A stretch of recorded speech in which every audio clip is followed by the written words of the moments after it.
Hello friends, Nita Gujarati કિચનમાં તમારું સ્વાગત છે। આજે આપણે બનાવીશું દાળ ઢોકળી। તો હવે આપણે દાળ ઢોકળી બનાવી લઈશું, ગુજરાતીઓની ફેવરિટ। દાળ ઢોકળી બનાવવા માટે મેં 1 કપ તુવર દાળ લીધી છે, તેને કુકરમાં એડ કરી દઈશું। 2 થી 3 પાણીથી આપણે વોશ કરી લઈશું। આપણી દાળ વોશ થઈ ગઈ છે। હવે તેમાં 1 મોટો ગ્લાસ પાણી એડ કરીશું। ગેસની ફ્લેમ ઓન કરીશું। 1/2 ટેબલ સ્પૂન મીઠું, 1/2 ટેબલ સ્પૂન હળદર। મેં 1 વાટકી જેટલા સિંગદાણા લીધા છે, જેને બાફી લઈશું। આપણે સારા પાણીથી વોશ કરી લઈશું।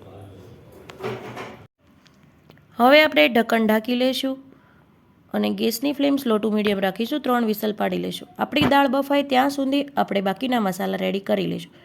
મેં 1 મીડિયમ સાઇઝનું ટમેટું, મીડિયમ ડુંગળી, 1 લીલું મરચું, આદુનો ટુકડો અને લીંબુ લીધો છે અને વઘાર માટેના મસાલા લીધા છે। તો હવે આપણે ઢોકળી બનાવવા માટે લોટ બાંધી લઈશું। મેં અહીંયા રોટલીનો ઝીણો 1.5 કપ લોટ લીધો છે। હવે આપણે તેમાં ડ્રાય મસાલા કરી લઈશું। 1/2 ટેબલ સ્પૂન લાલ મરચું પાવડર, 1/2 ટેબલ સ્પૂન ધાણા જીરું પાવડર, 1/2 ટેબલ સ્પૂન હળદર, 1/2 ટેબલ સ્પૂન મીઠું, 1 ટેબલ સ્પૂન તેલ એડ કરીશું। હાથની મદદથી બધો મસાલો સારી રીતના મિક્સ કરી દેશું। હવે આપણે થોડું પાણી એડ કરતા જશું અને લોટ બાંધી લઈશું। પાણી આપણે એકસાથે એડ નથી કરવાનું, થોડું એડ કરતા જશું। જરૂર લાગશે તો વચ્ચે પાણી એડ કરીશું। હાથની મદદથી બધો લોટ સારી રીતના મિક્સ કરી દેશું અને વચ્ચે થોડું જરૂર લાગશે તો પાણી એડ કરીશું। આ લોટ આપણે સારી રીતના મસળશું, જેથી એકદમ સોફ્ટ ઢોકળી બનશે। તમે જોઈ શકો છો આપણો લોટ સરસ મજાનો બંધાઈ ગયો છે। હવે તેને 5 થી 10 મિનિટ માટે રેસ્ટ આપીશું, જેથી આપણો લોટ સેટ થઈ જાય।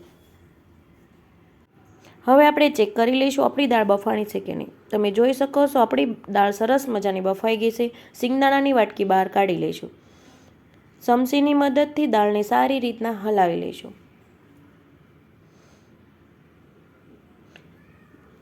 તેમાં હું 2 ગ્લાસ જેટલું પાણી એડ કરીશ।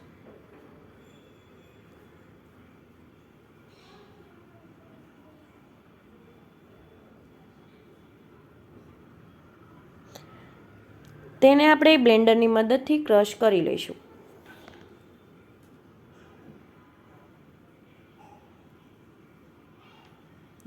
તમે જોઈ શકો છો આપણી દાળ સરસ મજાની ક્રશ થઈ ગઈ છે। હવે આપણે તેને સાઈડમાં રાખી અને ઢોકળી વણી લઈશું।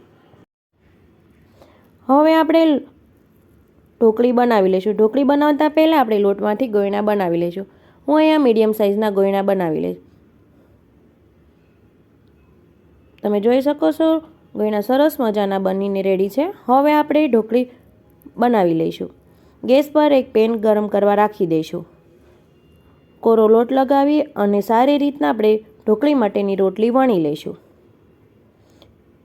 આ રોટલી આપણે એકદમ પતલી રાખવાની છે, બહુ જાડી નથી રાખવાની। વેલણની મદદથી સારી રીતના ફેરવતા જશું અને વણી લઈશું।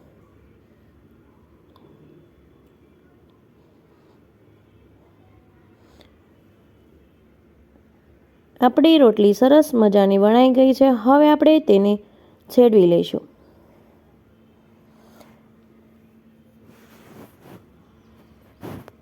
આપણું પેન ગરમ થઈ ગયું છે, તો હવે આપણે તેની સાઈડ પલટાવી લઈશું। આ રોટલી આપણે બહુ ચડવા નથી દેવાની, અડધ કસરી ચડવા દેવાની છે।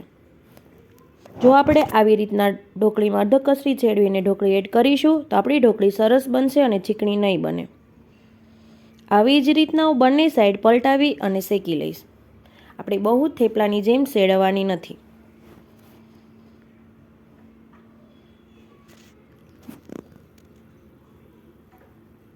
તમે જોઈ શકો છો આપણી ઢોકળીની રોટલી સરસ બની ગઈ છે।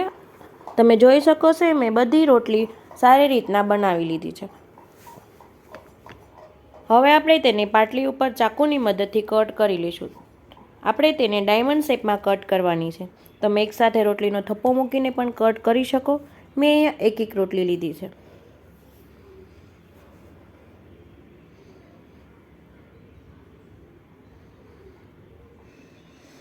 આ ઢોકળી તમને ગમતી સાઇઝ પ્રમાણે કટ કરી શકો। હવે આપણે તેને હાથની મદદથી અલગ અલગ ઢોકળી કરી લઈશું। તેને આપણે એક પ્લેટમાં કાઢી લઈશું। આવી જ રીતના બાકીની રોટલીની ઢોકળી કટ કરી લઈશું।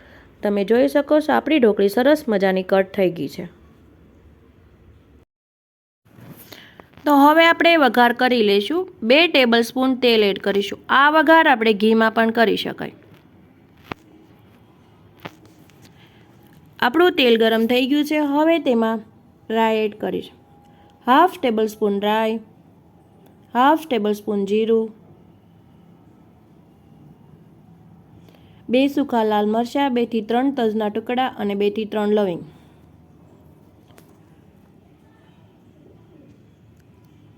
હાફ ટેબલસ્પૂન હિંગ એડ કરીશ। હવે તેમાં લીલું મરચું, ડુંગળી, આદુ, ટમેટું, 6 થી 7 કડી પત્તા ચમચાની મદદથી સારી રીતના મિક્સ કરી દઈશ। 2 થી 3 મિનિટ સાતળી લઈશું।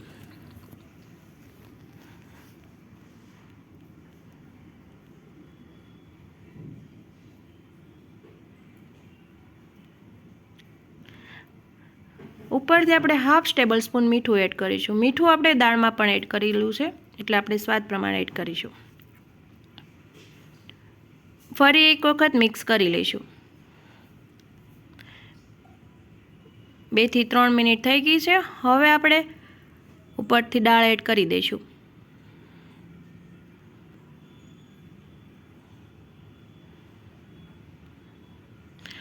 ઉપરથી આપણે બાફેલા સિંગદાણા એડ કરીશું। એક ઉભરો આવે ત્યાં સુધી આપણે દાળને સારી રીતના ઉકાળી લઈશું। આપણી દાળ ઉકળી ગઈ છે। હવે તેમાં દાળ ઢોકળી એડ કરી દઈશું। આવી રીતના ઢોકળી બનાવવાથી આપણી ઢોકળી ચીપકશે નહીં અને છૂટી છૂટી આપણી ઢોકળી બનશે। 2 થી 3 મિનિટ આપણે સ્લો ટુ મીડિયમ ગેસ પર ચેડવી લઈશું। હવે આપણે ઉપરથી ડ્રાય મસાલા એડ કરી દઈશું।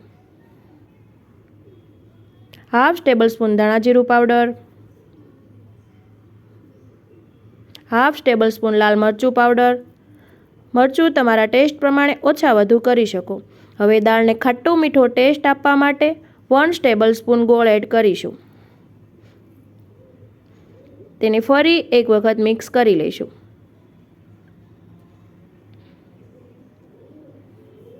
આ દાળ ઢોકળી આપણે બહુ વધારે ઉકળવાની નથી।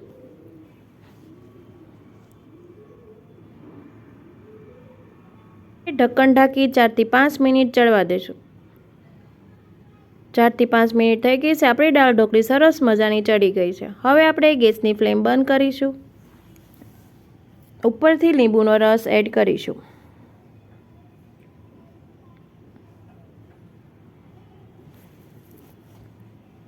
સારી રીતના મિક્સ કરી લઈશું અને સર્વિંગ બાઉલમાં કાઢી લઈશું। તો તૈયાર છે ગરમા ગરમ ગુજરાતી દાળ ઢોકળી। આ દાળ ઢોકળી આપણે લંચ કે ડિનરમાં પણ બનાવી શકાય।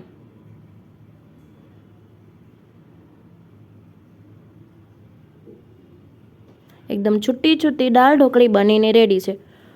ઉપરથી આપણે 2 ચમચી ઘી એડ કરીશું। ઘી એડ કરવાથી આપણી દાળ ઢોકળીનો ટેસ્ટ એકદમ સરસ આવશે। ફ્રેશ ધાણાથી આપણે ગાર્નિશિંગ કરી લઈશું। ફ્રેન્ડ્સ, તમને આજની મારી રેસીપી કેવી લાગી તે કોમેન્ટ બોક્સમાં કોમેન્ટ કરીને જરૂરથી જણાવજો। જો ફ્રેન્ડ્સ તમને આજનો મારો વિડીયો ગમ્યો હોય તો તેને લાઇક કરજો, શેર કરજો અને સબસ્ક્રાઈબ કરવાનું ના ભૂલતા। બાજુમાં રહેલા બેલ આઇકન પર ક્લિક કરજો જેથી મારા બધા જ વિડીયો તમને સૌથી પહેલાં મળે। ફરી મળીશું એક નવી રેસીપી સાથે। બાય।